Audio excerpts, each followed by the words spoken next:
Kebahagiaan kehidupan bukan tentang berapa banyak uang di tangan kita. Kebahagiaan kehidupan bukan tentang berapa banyak temanmu. Kebahagiaan kehidupan bukan tentang berapa banyak orang yang suka kamu. Dengar ini, kebahagiaan kehidupan tentang penyertaan Tuhan.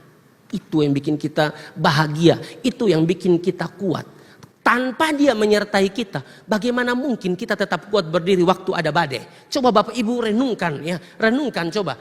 Ya, ada begitu banyak masalah yang Bapak Ibu sudah lewati, bukan? Sangat banyak masalah yang Bapak Ibu sudah lewati. Seharusnya masalah itu menghancurkan saya. Seharusnya masalah itu membuat saya down. Tapi kalau saudara tidak down, saudara tetap kuat, tetap ibadah, tetap semangat, tetap cari Tuhan. Kalau bukan penyertaannya siapa lagi? Amin. Ulangan 31 ayat yang ke-6 kita akan baca bersama-sama dalam hitungan yang ketiga. 1, 2, dan 3. Kuatkan dan teguhkanlah hatimu. Janganlah takut dan jangan gemetar karena mereka. Sebab Tuhan Allahmu, Dialah yang berjalan menyertai engkau. Ia tidak akan membiarkan engkau dan tidak akan meninggalkan engkau. Berikan tepuk tangan yang meriah buat Tuhan. Silakan duduk kembali Bapak Ibu, saudara-saudara, dan juga silakan duduk kembali teman-teman youth and teens. Bisa kasih tepuk tangan buat mereka dulu, luar biasa. Terima kasih untuk waktu yang mereka berikan ya untuk acara ini berjalan dengan baik ya. Hari ini mungkin Bapak Ibu lihat semua anak-anak muda yang melayani, karena memang hari ini adalah harnas mereka, hari nasional kaum muda. Ada harnas kaum wanita sudah dilakukan, ada harnas sekolah minggu sudah dilakukan, ada harnas kaum pria sudah dilakukan, dan hari ini adalah harnas youth, harnas kaum muda dan juga anak-anak remaja. Saya berikan hormat kepada mereka, saudara-saudara.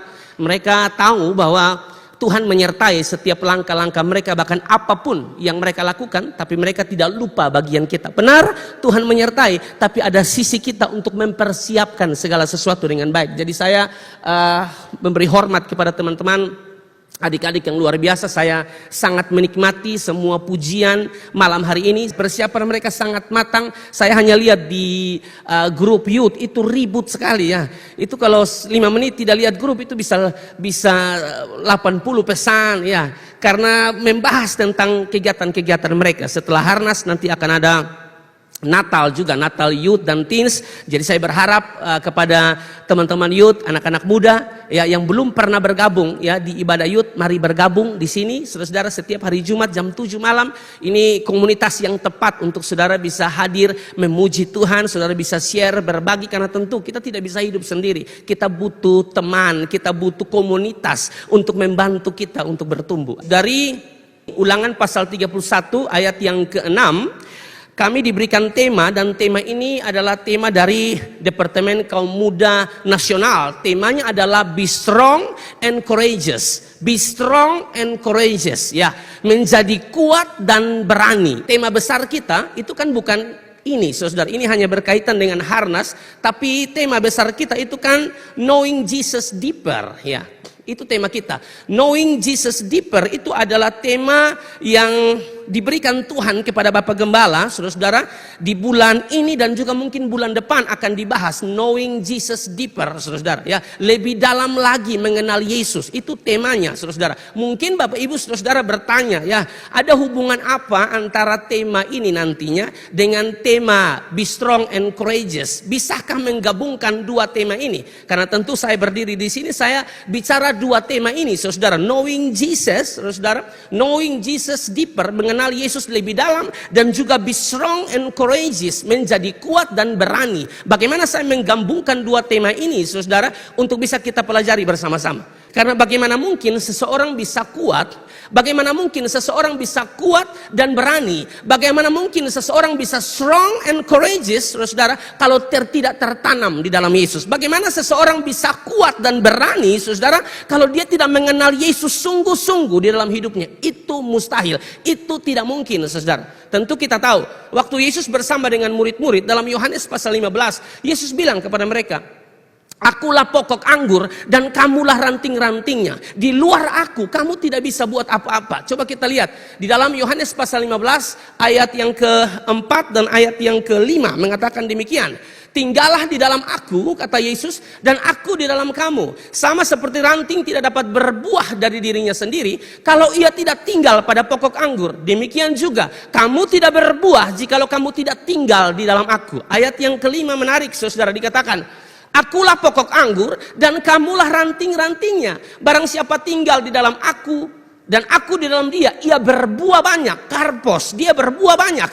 Dia menghasilkan sesuatu. Sebab di luar aku, kamu tidak dapat berbuat apa-apa. Kalimat sebab di luar aku, kamu tidak dapat berbuat apa-apa, menunjukkan kepada kita bagaimana kita bisa kuat menjalani hidup ini tanpa Tuhan di hidup kita. Amin. Berarti, saudara, ada hubungan antara knowing Jesus deeper dan be strong and courageous. Itu ada hubungan, saudara, untuk kita pelajari pada kesempatan malam hari ini, saudara. Bahkan di bagian lain, saudara, ya, berkaitan dengan kita tidak mungkin kuat tanpa pengenalan yang benar akan Tuhan. Kita tidak mungkin kuat dan berani tanpa pengenalan yang benar akan Tuhan. Di dalam 2 Timotius pasal yang kedua ayat 1.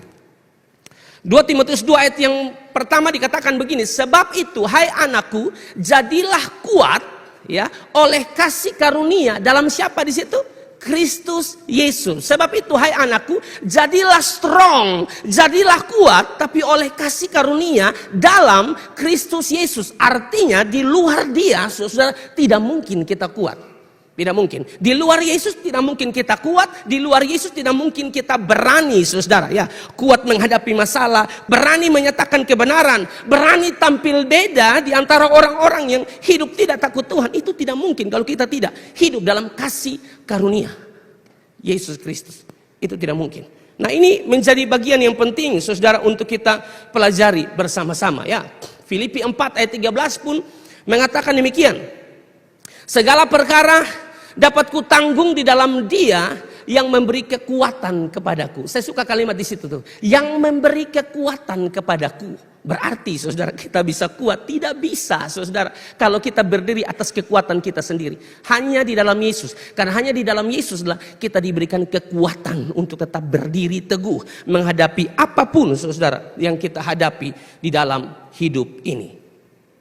Dari data-data ini, saudara, terlihat jelas adanya hubungan antara knowing Jesus deeper dan be strong and courageous. Untuk itulah mengapa pentingnya kita mengenal Yesus lebih dalam.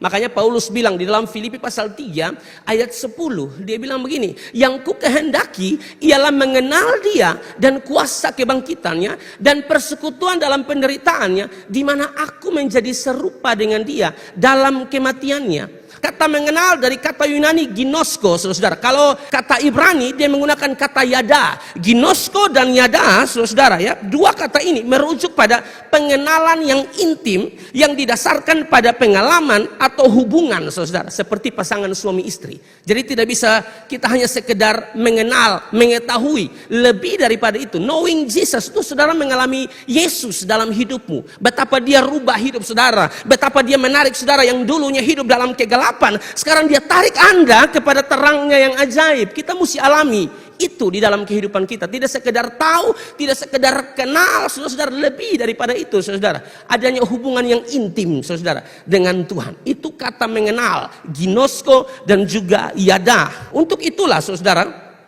firman Tuhan berkata kepada kita untuk mengenal Tuhan dalam hidup kita. Kita tidak mengenal Tuhan, kita pasti binasa. Hosea pasal 4 ayat yang ke-6 kan bilang begitu. Umatku binasa karena tidak mengenal Allah. Perhatikan, umatku binasa karena tidak mengenal Allah. Yesus itu Allah, saudara-saudara. Amin, ya. Allah itu bicara hakikat, saudara. Saudara jangan bingung kalau ada yang bertanya, Yesus itu Allah bagaimana? Kalau kita baca di dalam Yohanes, ya, Yesus sendiri berulang-ulang bilang, aku diutus, aku diutus, aku diutus. Dia Allah bagaimana? Yang namanya diutus itu, ya, lebih kecil daripada yang mengutus. Yang mengutus jauh lebih besar. Orang bertanya saya di radio begitu, adakah hierarki antara Bapa dan Yesus? Artinya Bapa lebih besar dari Yesus? Saya bilang tidak. Tidak ada yang lebih besar, tidak ada yang lebih kecil. Amin. Melekat sederajat, saudara.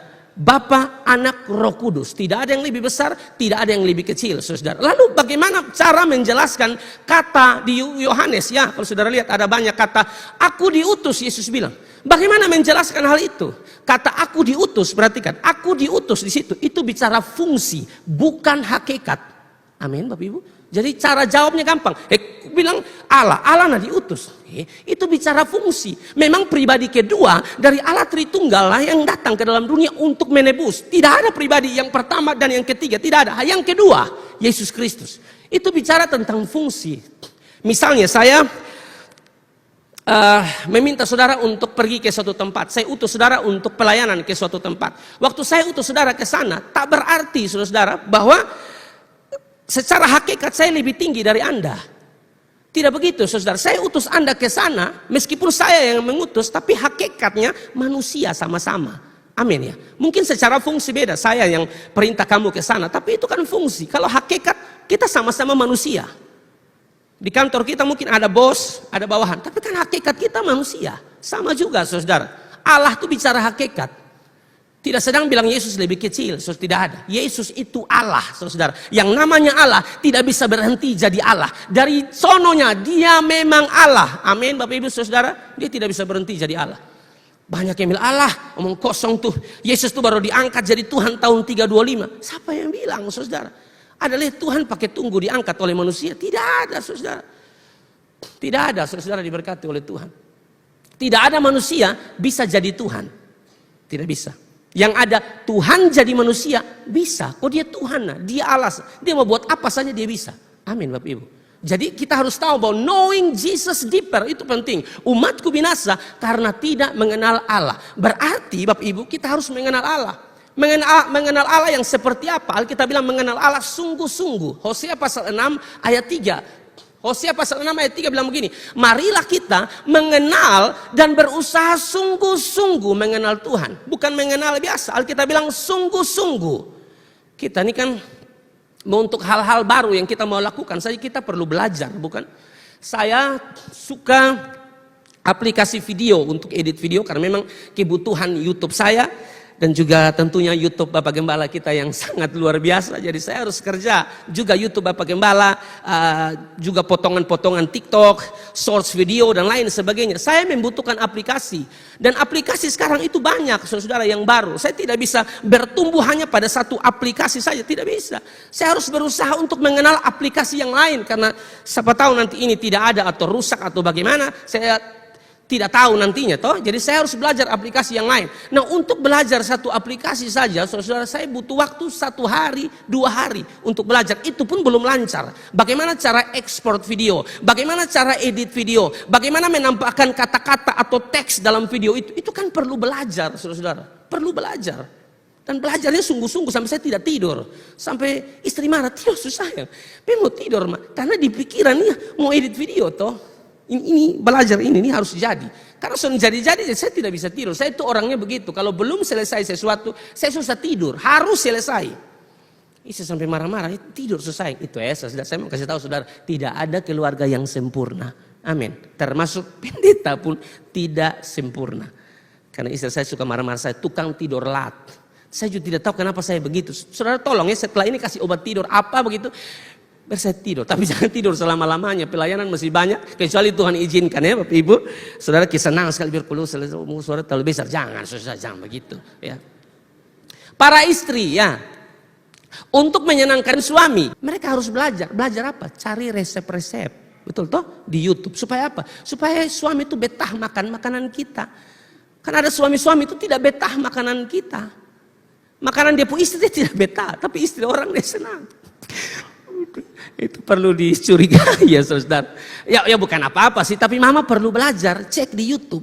Ya, atau belajar sungguh-sungguh. Tujuannya apa? Supaya suami senang, begitu. Anak-anak juga senang. Anak-anak tidak bilang, mama masakan busun enak. Lebih itu tante, itu kan tersinggung saudara. Nah kalau supaya jangan tersinggung, belajar mama-mama dong. Artinya begini Bapak Ibu. Untuk mengenal sesuatu itu kita sungguh-sungguh saudara. Nah untuk hal-hal itu saja kita sungguh-sungguh. Kenapa untuk mengenal Tuhan kita tidak sungguh-sungguh? Amin Bapak Ibu. Hanya saja memang saya perlu jelaskan di sini bahwa kita tidak bisa mengenal Tuhan dengan kekuatan kita sendiri. Tidak bisa saudara. Tentu kita tahu ya. Allah lah yang memperkenalkan dirinya kepada kita. Sehingga kita diberikan kesempatan untuk mengenal dia sungguh-sungguh di dalam hidup kita. Knowing Jesus deeper, saudara. Dan ini penting, memang harus hidup mengenal Tuhan. Kalau tidak, saudara, repot, saudara. Kita perlu mengenal Tuhan di dalam kehidupan kita, saudara. Tapi ya kita perlu tahu ya, saudara, bahwa Tuhan kita itu kan Tuhan yang besar ya. Dahsyat, saudara. Sampai mati pun mungkin kita tidak bisa mengenal Allah secara sempurna. Tidak bisa. Tidak bisa, saudara. Kita ini ciptaan, nah, dia pencipta, nah. Kita ini terbatas, nah, dia tak terbatas. Yang ciptaan belajar tentang pencipta yang terbatas, belajar mengenal yang tak terbatas, itu susah, saudara. Sulit, bahkan kita kadang-kadang tidak mengerti jalan-jalan Tuhan itu seperti apa, kita tidak mengerti, amin. Memang kadang-kadang Tuhan tuh tidak kasih konfirmasi dengan kita. Yang dia mau kita terus berjalan saja. Tidak usah banyak tanya, ya, banyak bersyukur dan terus berjalan, amin. Dan memang rancangannya besar. Yesaya 55 ayat 8 dan ayat yang ke-9 kan bilang begitu, Bapak Ibu Saudara. Sebab rancanganku bukanlah rancanganmu dan jalanmu bukanlah jalanku. Demikianlah firman Tuhan. Ayat 9. Seperti tingginya langit dari bumi, demikianlah tingginya jalanku dari jalanmu dan rancanganku dari rancanganmu. Tinggi, saudara. Rancangan kita tidak bisa sama dengan rancangan Tuhan. Rancangan Tuhan terlalu besar. Makanya kadang-kadang nih kita kayak apa ya, saudara, kadang-kadang kita cukup bertanya di Tuhan, Tuhan kenapa begini, kenapa begini, kenapa begini. Saya sudah buat begini, saya sudah siapkan segala sesuatu, kok jadinya begini, saudara. Tapi itulah Tuhan. Kita tidak bisa protes Tuhan. Tidak bisa protes Tuhan. Yang kita tahu, Roma 8 ayat 28, Allah turut bekerja dalam segala sesuatu untuk mendatangkan kebaikan bagi mereka yang mengasihi Dia. Makanya saya ciptakan lagu itu. Yang tadi mereka nyanyi itu, saudara, itu lagu ciptaan saya. Allah turut bekerja mendatangkan kebaikan bagi yang mengasihi Dia. Dengan segenap hati tetap jalani dengan syukur. Ini poinnya. Dengan percaya karena ku tahu pasti God is in this story. Amin. Seperti itulah, saudara. Saya buat lagu ini ya berdasarkan Roma 8 ayat 28. Allah turut bekerja dalam segala sesuatu. Mari kita terus belajar mengenal Tuhan di dalam kehidupan kita, saudara. Nah, kembali kepada pembahasan kita, be strong and courageous di dalam Ulangan 31 ayat yang ke-6. Dalam bagian ini, Bapak Ibu, saudara-saudara, ini kan hari-hari terakhir Musa, saudara ya. Hari-hari terakhir Musa hidup. Karena semua orang tuh pasti mati, saudara ya. Tidak ada orang yang hidup terus, tidak akan pernah mati lagi di dunia. Tidak, pasti dia mati, saudara ya. Setiap orang itu kan ada dia punya batas hidup, saudara ya. Dan di hari-hari terakhir Musa, dia memberikan nasihat yang sangat penting. Dia memberikan nasihat yang sangat penting kepada bangsa Israel. Dan juga dia memberikan nasihat yang sangat penting kepada next leader yang akan menggantikan dia, yaitu Yosua. Yosua hanyalah abdi Musa, saudara-saudara. Tapi Tuhan pilih dia untuk menggantikan Musa. Ya tentu ya, kalau dari cara pandang kita kok tidak ada lagi yang lain kok yang ganti dia. Kenapa harus Yosua yang ganti? Kalau Tuhan yang mau angkat orang, siapa yang bisa tangkis? Amin. Siapa yang bisa tahan? Kalau dia sudah pilih, siapa yang bisa tahan? Saudara diberkati. Ya. Tuhan memilih Yosua untuk menggantikan Musa, saudara. Meskipun dia hanyalah abdi, dia hanyalah pelayan, dia hanyalah pembantu sebelumnya. Kemana Musa pergi, dia juga ikut, saudara. Tapi toh Tuhan pilih dia. Tetap setia saja Bapak Ibu, saudara, dalam hidup ini. Mungkin Bapak Ibu bertanya, Tuhan kapan saya diangkat supaya saya pun jabatan itu lebih tinggi. Sudah santai-santai sah. Setia dalam pekerjaan-pekerjaan kita. Amin. Rumus ini jelas, setiap hal-hal kecil Tuhan berikan tanggung jawab yang lebih besar. Itu rumusnya, setia saja, saudara. Kalau Tuhan yang angkat orang, siapa yang bisa kasih turun? Tidak ada, tidak ada yang bisa kasih turun. Hidup takut Tuhan sungguh-sungguh. Dia angkat, saudara. Dan kalau tangan Tuhan yang angkat, 1000 tangan pun tidak bisa menurunkan tangan yang berkuasa itu, yaitu tangan Tuhan. Amin ya Bapak Ibu.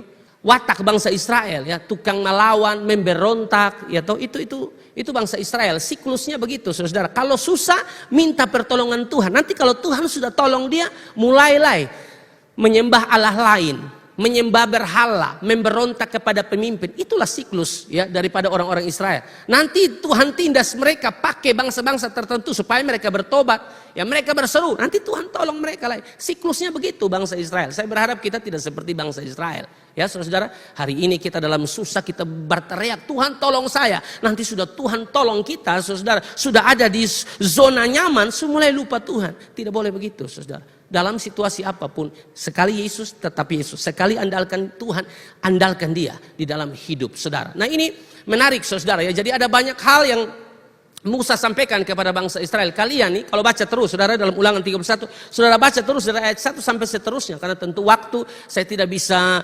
membacakan atau menunjukkan kepada saudara. Musa bilang, kalian ini kan saya sudah tahu kalian puatak. Kok ada saya saja kalian melawan kok. Kalian kan bangsa yang tegar tengkuk. Bangsa yang tukang melawan. Apalagi kalau tidak ada saya. Jadi tolong kuatkan dan teguhkanlah hatimu. Begitu saudara. Dan juga disampaikan kepada Yosua saudara ya. Karena Musa tahu bahwa sulit memimpin bangsa Israel. Sulit. Ini kan Musa yang sampaikan. Nasihat Musa kepada bangsa Israel dan juga Yosua. Kalau saudara baca di Yosua 1, Tuhan langsung ngomong kepada Yosua. Ya, memerintahkan dia menggantikan Musa dan Tuhan bilang, seperti aku menyertai kamu, seperti aku menyertai Musa di Yosua pasal 1 ayat yang kelima, seperti itu pula aku menyertai kamu, Yosua. Kenapa Tuhan ngomong begini? Dan juga kenapa Musa ngomong seperti itu, saudara? Ya, karena memang, saudara, untuk pimpin bangsa Israel ini tidak mudah. Alkitab bilang bangsa Israel itu bangsa yang tegar tengkuk, tukang melawan. Pimpin ini bangsa ini kan kepala saki, saudara. Dan kurang lebih yang dia pimpin bangsa itu 2 juta orang. Itu kan bukan sedikit saudara. Pimpin 2 juta orang tapi cinta Tuhan semua baik. Tukang melawan. Wih, itu kan bikin pusing saudara. Saya yang pimpin youth baru beberapa saja. Baru 70 orang, 80 orang. Saya sudah pusing saudara. Apalagi 2 juta orang seperti ini. Ini problem tersendiri bagi seorang Yosua. Makanya Musa bilang, kuatkan dan teguhkanlah hatimu. Tuhan pun bilang, kuatkan dan teguhkanlah hatimu. Karena tidak mudah. Tidak mudah saudara untuk pimpin bangsa Israel. Belum lagi usia daripada Yosua memimpin bangsa Israel. Itu memang tidak ada data yang pasti usianya berapa. Tapi kemungkinan besar 80 sampai 85. Karena memang ada data yang menunjukkan, saudara di dalam Yosua saya tidak tunjukkan lagi. Di mana Kaleb bilang usia saya 85 tahun. Jadi kisaran usia Yosua itu 80 sampai 85 tahun. Karena bestinya adalah Kaleb. Kaleb dan Yosua itu besti. Ya, kemungkinan usianya sekitar begitu. Pastinya memang tidak diberitahukan, tapi para penafsir bilang 80 sampai 85 tahun. Pimpin kurang lebih 2 juta orang. Itu susah, Bapak Ibu Saudara. Lalu saudara diberkati oleh Tuhan. Dia harus menggantikan posisi Musa. Musa bukan pemimpin biasa. Musa itu pemimpin hebat, saudara. Alkitab bilang begini, Musa tuh bicara dengan Tuhan muka dengan muka. Oh, itu tidak mudah loh menggantikan posisi Musa. Karena nanti sampai pada kepemimpinannya orang akan membanding-bandingkan. Betul tidak Bapak Ibu? Yang itu cara pimpinnya tuh lebih bagus. Yang itu leadershipnya lebih bagus. Kamu tidak bagus. Ada perbandingan dan tentu Yosua pasti merasa tertekan dengan hal itu. Tapi kalau Tuhan yang pilih tetap jalan. Kalau Tuhan yang pilih dia pasti sertai. Amin saudara. Kalau dia pilih dia pasti apa ya saudara, bertanggung jawab penuh pada dirimu. Jadi kita juga jangan merasa terlalu berkecil hati ya. BK-nya sun bisa, BK-nya tidak mampu. Ya andalkan Tuhan, kamu bisa. Kamu pasti bisa saudara. Amin saudara. Jangan terlalu pesimis, optimis. Jangan terlalu pesimis seperti 10 pengintai yang kita tidak akan bisa masuk ke tanah Kanaan karena di sana musuhnya luar biasa ya. Yang kita hadapi ini musuh-musuh hebat. Tapi ini 2 orang saudara. Kaleb dan Yosua bilang, kita akan masuk dan menduduki tanah itu karena Tuhan beserta kita. Bahasa mayoritas, suara mayoritas belum tentu benar. Suara minoritas belum tentu salah. Kaleb, Yosua optimis. Optimisnya Kaleb dan Yosua bukan karena hebatnya mereka. Optimisnya mereka kalau saudara baca bilangan 13, bilangan 14. Optimisnya mereka karena mereka tahu Tuhan di pihak mereka. Kalau Tuhan di pihak kita, siapa yang bisa lawan kita? Amin. Itu saudara, hal menarik untuk kita pelajari pada kesempatan malam hari ini. Makanya Musa bilang, kuatkan dan teguhkanlah hatimu. Tuhan juga bilang, kuatkan dan teguhkanlah hatimu Yosua. Karena ini tidak mudah pimpin bangsa Israel yang kepala batu seperti ini. Saudara diberkati oleh Tuhan. Nah sekarang kita akan masuk saudara kepada bagaimana agar kita kuat dan berani. Ya kan, pasti ada pertanyaan seperti itu. Oke, kuat dan berani lah, tapi bagaimana caranya supaya kita kuat dan berani? Bagaimana supaya dalam menjalani hidup ini kita tetap kuat dan berani? Ya, karena kita sepakat ya Bapak Ibu, tidak ada perjalanan hidup yang mudah. Tidak ada perjalanan hidup yang mulus tanpa hambatan. Tidak ada perjalanan hidup yang tidak ada proses. Itu tidak mungkin. Anak-anak muda ada proses hidup. Tetap kuat dalam Tuhan. Mengejar cita-cita dan masa depanmu. Jangan sedikit ada proses lalu bilang Tuhan ini bagaimana. Lalu mundur, tidak bersemangat, tawar hati. Tidak boleh. Tetap maju, tetap andalkan Tuhan. Karena memang dalam hidup ini ada tantangan, ada proses, ada pergumulan, ada banyak hal yang kita hadapi dalam hidup ini. Makanya Tuhan bilang kuat, berani. Nah bagaimana mau kuat dan berani saudara, tanpa poin yang satu ini. Jadi poin yang pertama saudara, bagaimana supaya kita kuat dan berani. Yang pertama adalah ini berkaitan dengan janjinya. Janji apa saudara? Janji penyertaan Tuhan. Sekali lagi Bapak Ibu, kita tidak mungkin bisa kuat dan berani tanpa penyertaan Tuhan. Ada hubungan saudara yang sangat kuat antara be strong and courageous ya dengan poin ini, janji penyertaan Tuhan. Waktu Tuhan panggil Musa, saudara-saudara, Tuhan tidak hanya berfirman lalu bilang Musa, kamu akan Yosua, kamu akan menggantikan Musa. Musa sudah mati dan sekarang saya pilih kamu untuk melaksanakan tugas ini. Kalau saudara baca di Yosua pasal 1, tidak hanya berhenti di situ. Dia minta Yosua jadi pemimpin, menggantikan Musa, tapi ada janji penyertaan Tuhan di ayat 5. Ayat 5 bilang seperti aku menyertai Musa, seperti itu juga aku menyertai kamu. Yosua pasal 1 ayat 5. Baru masuk di ayat yang ke-6, di sini dikatakan begini, kuatkan dan teguhkanlah hatimu. Ada hubungan antara bagaimana kita bisa kuat dan berani dan penyertaan Tuhan. Amin Bapak Ibu. Saya sering bilang begini, kebahagiaan kehidupan bukan tentang berapa banyak uang di tangan kita. Kebahagiaan kehidupan bukan tentang berapa banyak temanmu. Kebahagiaan kehidupan bukan tentang berapa banyak orang yang suka kamu. Dengar ini, kebahagiaan kehidupan tentang penyertaan Tuhan. Itu yang bikin kita bahagia, itu yang bikin kita kuat. Tanpa Dia menyertai kita, bagaimana mungkin kita tetap kuat berdiri waktu ada badai? Coba Bapak Ibu renungkan ya, renungkan coba. Ya, ada begitu banyak masalah yang Bapak Ibu sudah lewati, bukan? Sangat banyak masalah yang Bapak Ibu sudah lewati. Seharusnya masalah itu menghancurkan saya. Seharusnya masalah itu membuat saya down. Tapi kalau saudara tidak down, saudara tetap kuat, tetap ibadah, tetap semangat, tetap cari Tuhan. Kalau bukan penyertaannya siapa lagi? Amin. Ini penting. Janji penyertaan Tuhan begitu luar biasa di dalam kehidupan kita. Makanya saudara-saudara di dalam Ulangan 31 ayat 6 dan ayat yang ke-8 saudara dari pembacaan kita tadi ya, dikatakan begini, kuatkan dan teguhkanlah hatimu, janganlah takut dan jangan gemetar karena mereka. Sebentar, mungkin Anda bertanya bahwa kenapa temanya be strong and courageous? Lalu artinya adalah kuat dan berani. Sedangkan Alkitab kita tuh teguhkanlah, bukan berani. Kalau saudara lihat dalam terjemahan bahasa Inggris, New American Standard Bible, King James Version, New King James Version, ya, dia menggunakan kata courageous. Courageous itu artinya berani, lebih tepatnya artinya berani. Dan memang saudara, di bagian ini kalau saudara baca, kuatkan dan teguhkanlah hatimu. Lalu kalimat selanjutnya, janganlah takut dan jangan gemetar. Kalimat janganlah takut dan jangan gemetar, saudara, ini tersirat keberanian di dalamnya. Amin. Sehingga kita pakai ini tema, be strong and courageous, kuat dan berani, saudara. Di bagian ini ada janji penyertaan Tuhan, sebab Tuhan Allahmu, Dialah yang akan berjalan menyertai engkau. Ia tidak akan membiarkan engkau dan tidak akan meninggalkan engkau. Lalu di ayat yang ke-8 pun sama dikatakan begini. Ayat yang ke-8.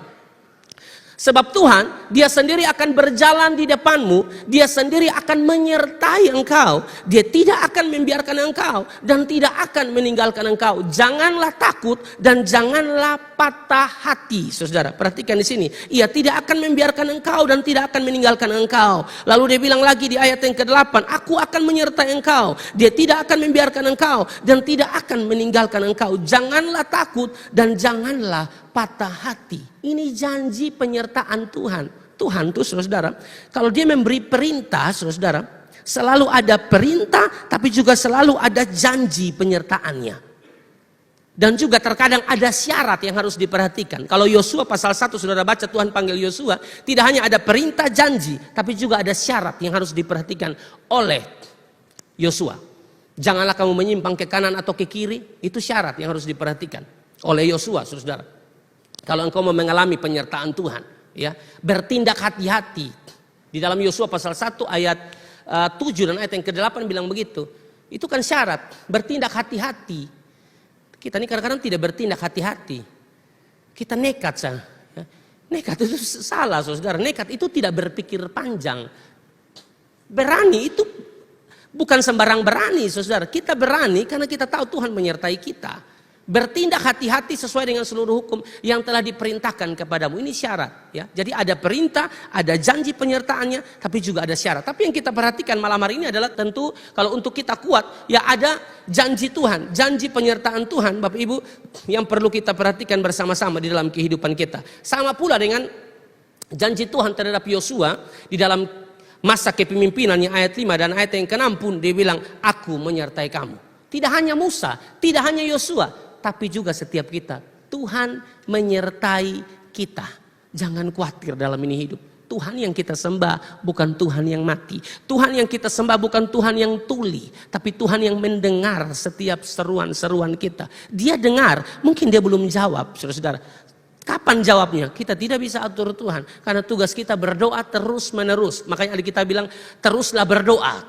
Teruslah berdoa. Kapan jawaban Tuhan itu datang? Nanti. Kami ini juga berdoa. Khotbah keliling ke sana kemari ke sekuat orang berdoa. Bahkan ada yang sakit kita berdoa sembuh, sembuh. Giliran kami yang doa tidak tuh, belum datang, belum ada jawaban doa. Tanda pun tidak ada. Tapi apakah itu saya berhenti? Tidak. Apakah itu bikin saya loyo dengan Israel? Tak usah melayani, kok. Urus yud, bikin apa? Bikin kepala sakit, urus dong. Kau doa-doa tidak dijawab, deh, urus dong, bikin tambah kepala sakit. Pernah saya bilang begitu teman-teman? Tidak ada begitu saudara. Saya sudah bilang dengan istri, Tuhan mau jawab atau tidak jawab, seperti Sadrak, Mesak, Abednego, kita tetap cinta Tuhan. Amin, saudara. Itu baru namanya knowing Jesus deeper, saudara.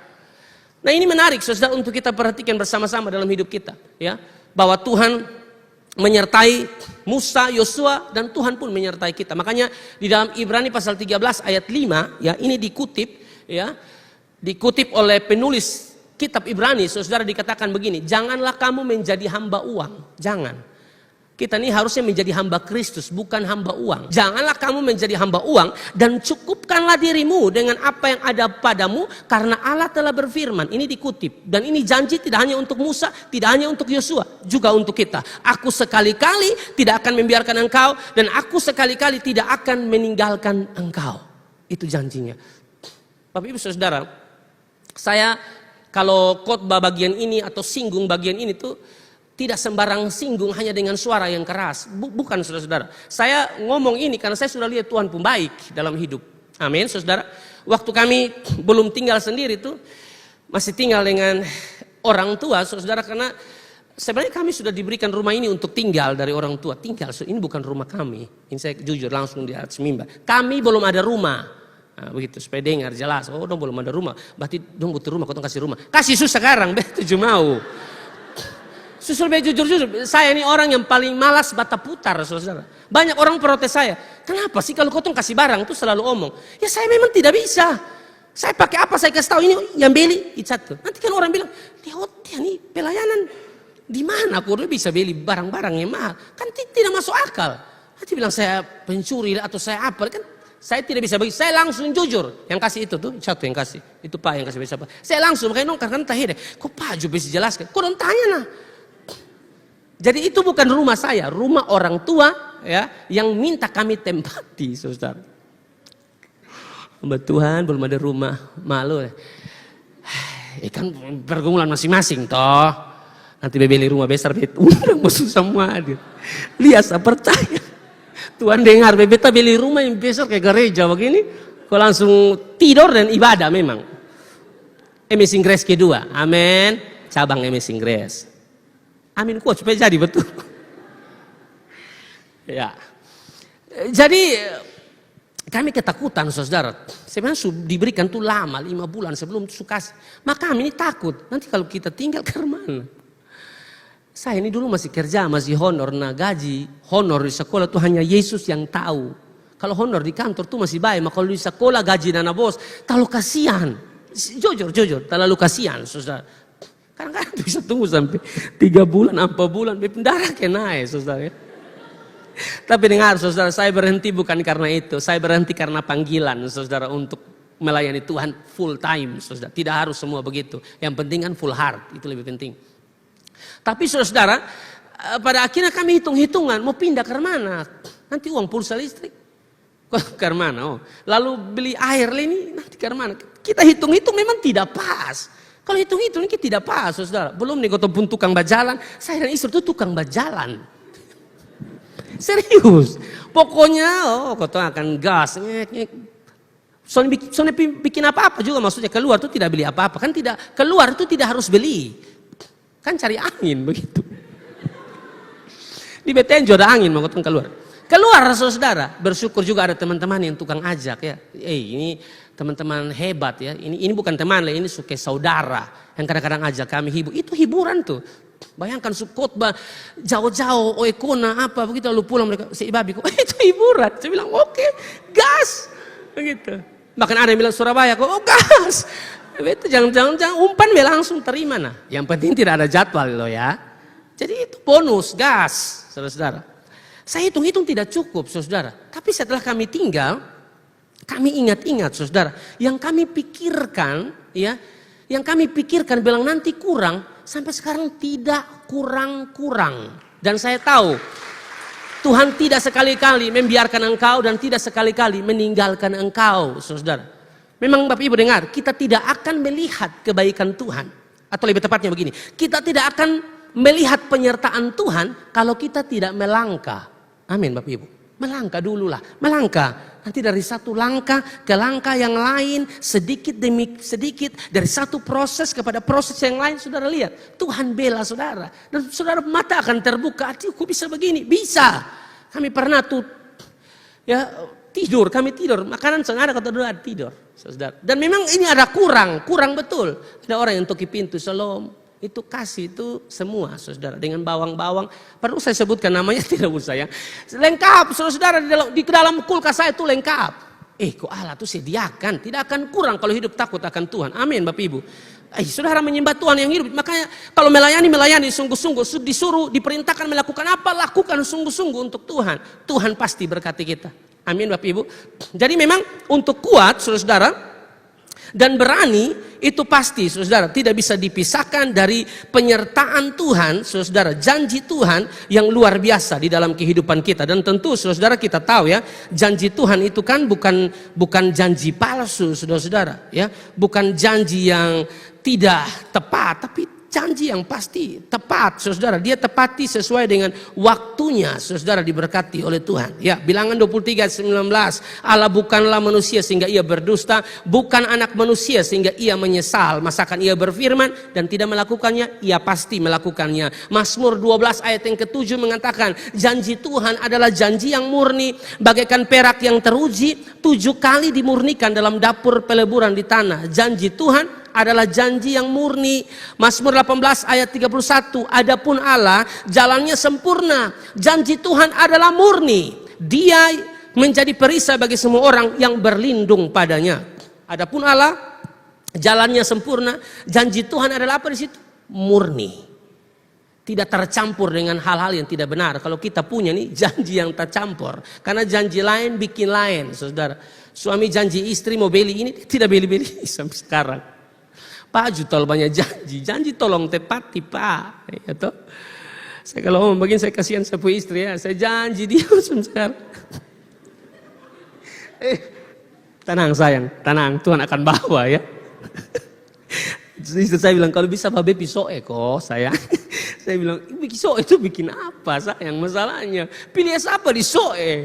Pilih aku keluarga juga mau pilih ya. Maksudnya nanti sah. Pisoe buat apa? Itu mati-mati harus pisoe. Menginap di mana kok? Pengen jalan-jalan kan kita suka jalan-jalan. Ya saya bilang pilain satu. Nanti kalau Tuhan berkenan Soerabaya toh. Itu bercanda, betul ini saudara. Itu bercanda. Langgar sekitar 2 hari atau 3 hari ada yang telepon. Pak pengen ketemu di Surabaya kok. Saya ingat, kemarin bilang mau pisoe. Tuhan jawab di Surabaya, saudara. Biki apa? Sudah ketemu di sana-sana, satu jalan-jalan toh. Pastor juga perlu hiburan lah, pastor juga perlu jalan lah, begitu toh. Saya bilang oke. Waktu saya bilang oke, itu air mata saya jatuh. Karena tadi saya bilang, mau pisoe. Saya janji pisoe, Tuhan bawa Surabaya, saudara. Bukan apa-apa sih, tapi maksudnya begini. Bukan soal Surabayanya, Jakarta atau luar negeri. Bukan. Tapi dia Allah tuh yang memperhatikan kita, saudara. Sampai sedetail mungkin. Itulah Tuhan. Kasih tepuk tangan nih, meriah buat Tuhan. 2 Petrus 3 ayat 9. Tuhan tidak lalai menepati janjinya. Amin, saudara. Dia tidak lalai menepati janjinya, saudara. Jadi ini penting, saudara, untuk kita perhatikan di dalam kehidupan kita, untuk kita bersandar sepenuhnya kepada Tuhan. Karena kalau bersandar pada kekuatan kita sendiri, tidak bisa, saudara. Seringkali kita janji Tuhan, janji kepada Tuhan, tapi kita bikin lain. Sama kayak Petrus tuh, saudara. Dia mau sok kuat, tidak bisa, saudara. Dalam perjamuan malam, di Markus pasal 14 ayat 27 dan seterusnya. Dalam perjamuan malam itu kan dia menunjukkan satu kekuatan yang datangnya dari diri sendiri. Waktu Tuhan bilang begini, kalian semua nih akan tergoncang imannya. Tapi dia bilang apa? Yang lain boleh tergoncang imannya, saya tidak. Itu berdiri atas kekuatan sendiri. Markus 14 coba ayat 27. Markus 14 ayat 27, lalu Yesus berkata kepada mereka, kamu semua akan tergoncang imanmu. Sebab ada tertulis, aku akan memukul gembala dan domba-domba itu akan tercerai-berai. Lalu ayat 29, kata Petrus kepadanya, biarpun mereka semua tergoncang imannya, aku tidak, saudara ya. Lalu di ayat 30, ayat 29, saudara. Minta maaf, kembali langsung 30. Lalu kata Yesus kepadanya, aku berkata kepadamu, sesungguhnya pada hari ini, malam ini juga sebelum ayah berkokok 2 kali, engkau telah menyangkal aku 3 kali. Ayat 31, tetapi dengan lebih bersungguh-sungguh Petrus berkata, sekalipun aku harus mati bersama-sama engkau, aku takkan menyangkal engkau. Semua yang lain pun berkata demikian juga. Petrus itu memang dia yang pimpin, saudara. Dia bilang yang lain boleh tergoncang imannya, saya tidak, sok kuat. Dia sok kuat, saudara, berdiri atas kekuatannya dan bilang, yang lain boleh tergoncang, saya tidak. Bahkan sungguh-sungguh dia katakan, sekalipun aku harus mati bersama-sama dengan engkau, aku takkan menyangkal engkau. Kalimat ini, perkataan ini, saudara, mempengaruhi murid-murid yang lain. Sehingga Alkitab bilang begini, semua yang lain pun berkata demikian juga. Tapi apakah benar perkataan mereka, saudara? Siap mati bagi Yesus. Benarkah perkataan Petrus? Benarkah perkataan murid-murid waktu itu? Ayat 50, saudara. Markus 14 ayat 50 dikatakan begini, saudara. Ayat 49 dulu dikatakan, padahal tiap-tiap hari aku ada di tengah-tengah kamu mengajar di bait Allah, dan kamu tidak menangkap aku di situ, tetapi haruslah digenapi yang tertulis dalam kitab suci. Ayat 50. Lalu semua murid itu meninggalkan dia dan melarikan diri. Tadi janjinya apa, saudara? Yang lain boleh tergoncang imannya, saya tidak. Saya siap mati bagi kamu. Dan murid-murid yang lain pun bilang demikian, saudara. Tapi kenyataannya, waktu Yesus ditangkap di taman Getsemani, semua kabur, saudara. Dengar baik-baik. Poinnya di sini penting, saudara. Kalau kita berdiri di atas kekuatan kita sendiri, tidak bisa. Amin. Seharusnya Petrus berkata, saya tidak akan tergoncang, iman saya tidak akan tergoncang, saya tidak akan lari, ya, saya akan tetap kuat kalau engkau menyertai saya. Seharusnya begitu. Ini satu kalimat kesombongan yang disampaikan oleh Petrus. Saya berharap kita tidak seperti itu dalam hidup ini. Apapun yang kita lakukan, saudara, andalkan dia. Kalau kita mulai andalkan diri kita sendiri dan berkata, saya lebih berpengalaman, di bidang itu saya berpengalaman, di bidang itu saya lebih baik dari yang lain, saya lebih hebat, saya pintar, saya jago, saya bisa. Ancur, saudara. Bukankah Yeremia 17 ayat 5 bilang begitu? Terkutuklah setiap orang yang mengandalkan manusia dan yang mengandalkan kekuatannya sendiri. Sebaliknya, ayat 7 bilang begini saudara, ya diberkatilah setiap orang yang mengandalkan Tuhan, yang menaruh harapannya pada Tuhan. Amin saudara. Mari taruh harapan kita pada Tuhan. Dia Tuhan yang pasti tolong kita. Yang kedua, dengan cepat, yang kedua, bagaimana supaya kita kuat saudara? Yang kedua kalau kita perhatikan ya dari sisi Yosua saja, dari Yosua pasal 1 ayat yang ke-7 dan ayat yang ke-8, coba. Hanya kuatkan dan teguhkanlah hatimu dengan sungguh-sungguh, bertindak hati-hati sesuai dengan seluruh hukum yang telah diperintahkan kepadamu oleh hambaku Musa. Janganlah menyimpang ke kanan atau ke kiri, supaya engkau beruntung kemanapun engkau pergi. Lanjut saudara. Ayat 8. Janganlah engkau lupa memperkatakan kitab Taurat ini, tetapi renungkan itu siang dan malam, supaya engkau bertindak hati-hati sesuai dengan segala yang tertulis di dalamnya. Sebab dengan demikian perjalananmu akan berhasil dan engkau akan beruntung. Ayat 7 dan ayat yang ke-8 ya, itu bermuara pada kalimat ini saudara, ya, merenungkan firman. Untuk kita kuat dalam hidup ini tidak bisa tidak merenungkan firman Tuhan siang dan malam. Kalau saya bilang merenungkan itu satu paket dengan membaca. Karena membaca tidak bisa dipisahkan dengan merenungkan. Makanya ada satu hamba Tuhan bilang ya, tidak perlu kita membaca, yang penting merenungkan. Bagaimana kita bisa merenungkan sesuatu yang tidak kita baca? Amin Bapak Ibu. Baca firman saudara. Baca firman, renungkan firman, minta Roh Kudus tuntun, pimpin Anda saudara dalam pembacaan firman. Anda akan lihat Tuhan akan buat sesuatu yang luar biasa. Yang dulunya saudara, Anda tuh kalau respon sesuatu, satu masalah yang dihadapi itu dengan ribut, teriak, maki-maki, segala macam saudara lakukan. Tapi waktu Anda hidup ya, merenungkan firman Tuhan siang dan malam dan melakukan, mentaati, Anda lihat saudara, hidup Anda beda. Amin. Karena Roh Kudus menolong Anda dalam membaca, tidak hanya sekedar baca untuk kasih habis dari Kejadian sampai Wahyu, tapi baca dalam tuntunan Roh Kudus sehingga engkau dimampukan untuk melakukan firman. Karena yang berbahagia tidak sekedar yang baca firman dan dengar firman, tapi yang melakukan firman itu di dalam kehidupannya. Amin Bapak Ibu. Sejauh mana pentingnya firman Tuhan dalam hidup kita akan sangat mempengaruhi karakter kita. 2 Timotius pasal 3 ayat 16 tidak berlebihan dikatakan begini. 2 Timotius pasal yang ketiga ayat 16. 2 Timotius 3 ayat 16, segala tulisan yang diilhamkan Allah memang bermanfaat untuk apa di situ Bapak Ibu? Mengajar saudara, untuk menyatakan kesalahan. Kalau hamba Tuhan khotbah di sini dia tidak sedang singgung Anda. Roh Kudus pimpin dia untuk khotbah sehingga betul-betul ada dosa-dosa tertentu dia singgung. Memang harus nyatakan kesalahan. Pendeta yang tidak berani tegur dosa, khotbah hanya cari aman saudara, itu pendeta pengecut. Amin Bapak Ibu. Menyatakan kesalahan, memperbaiki kelakuan, mendidik orang dalam kebenaran. Tujuannya apa? Ayat 17 saudara perhatikan. Dengan demikian tiap-tiap manusia kepunyaan Allah diperlengkapi untuk setiap perbuatan baik. Hanya firman Tuhan yang bisa mengubahkan seluruh kehidupan kita. Dua hal ini penting Bapak Ibu saudara, berkaitan dengan hubungan kita dengan Tuhan. Waktu kita berdoa, kita sedang bicara dengan Tuhan. Tapi waktu saudara baca firman, renungkan firman, Tuhan sedang bicara dengan Anda. Ada hubungan timbal balik. Ini yang bikin kita kuat. Ini yang bikin kita berani hadapi hidup ini. Amin Bapak Ibu. Kalau Anda merasa lemah, tidak kuat, putus asa, ya itu saudara, karena mungkin saudara tidak sungguh-sungguh dalam Tuhan. Anda tidak knowing Jesus deeper. Bukankah dia sumber kekuatan kita? Dia pasti menolong setiap kita. Bapak Ibu, saudara diberkati oleh Tuhan. Merenungkan firman itu sangat penting. Dan yang berikut juga saya tambahkan. Tuntunan Roh Kudus itu sangat penting.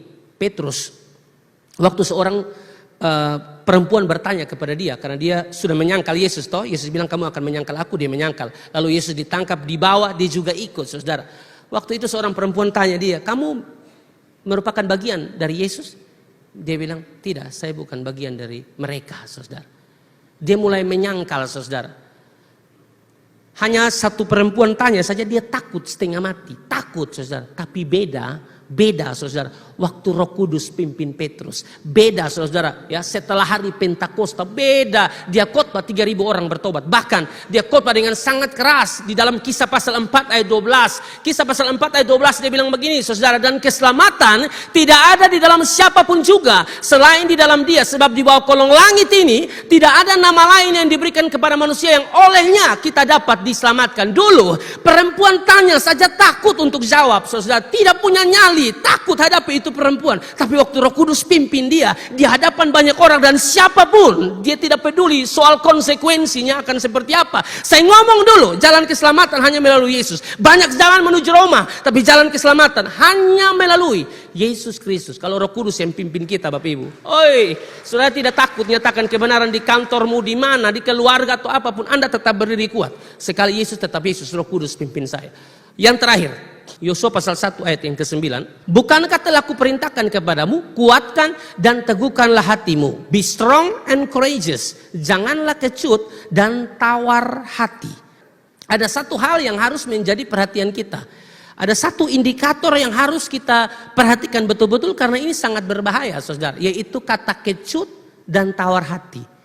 Ini bahaya. Kecut itu kan takut saudara. Ya. Makanya Tuhan bilang jangan kecut.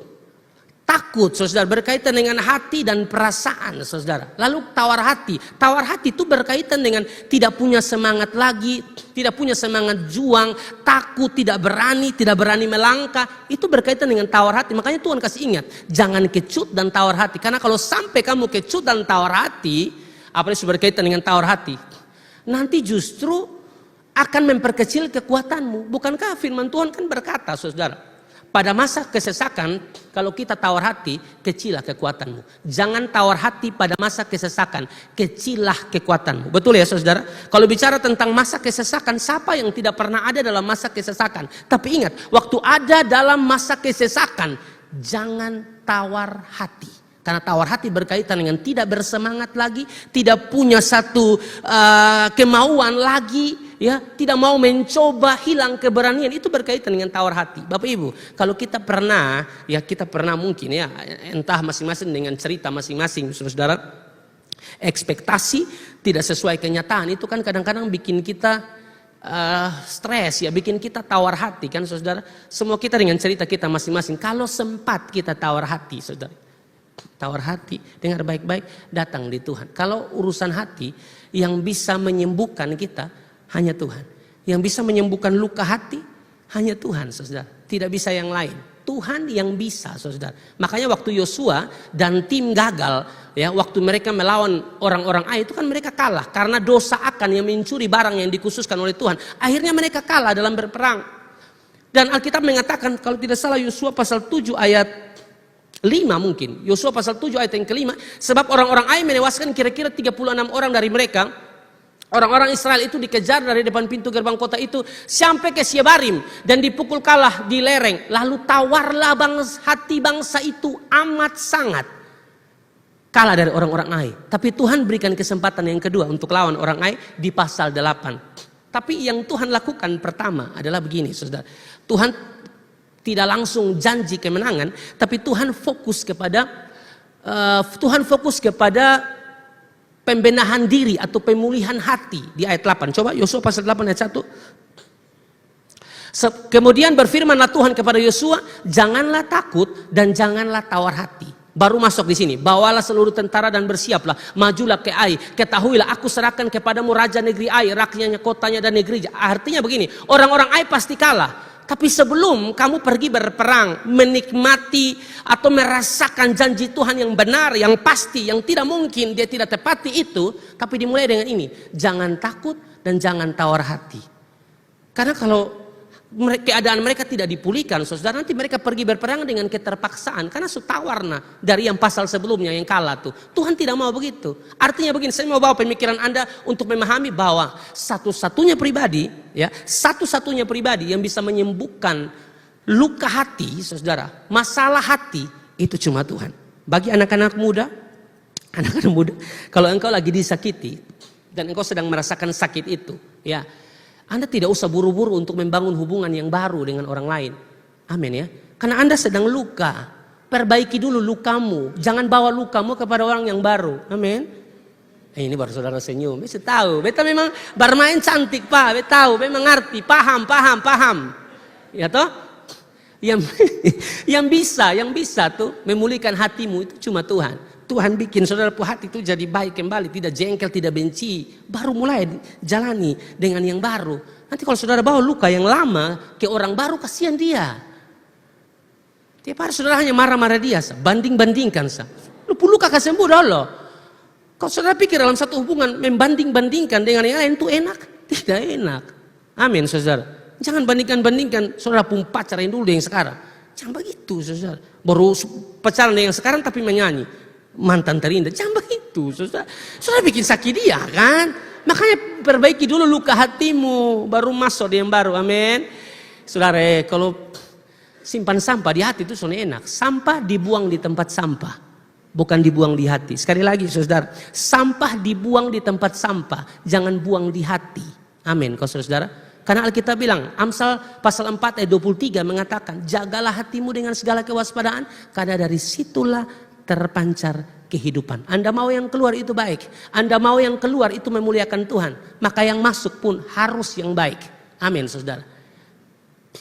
Saya berharap kita semua mengerti hal ini. Ya, sekali lagi saudara, dengan bagian yang kita belajar hari ini, kita hanya bisa kuat dan berani kalau Tuhan menyertai kita. Kita hanya bisa kuat dan berani kalau kita merenungkan firman dalam tuntunan Roh Kudus. Siang dan malam merenungkan firman. Dan salah satu hal yang paling berbahaya, yang harus diperhatikan, jangan kecut dan jangan tawar hati. Kuncinya ada di mana? Kuncinya ada di sini. Knowing Jesus deeper. Berikan tepuk tangan yang meriah buat Tuhan. Saya selesai. Tuhan Yesus memberkati. Kita bangkit berdiri bersama-sama.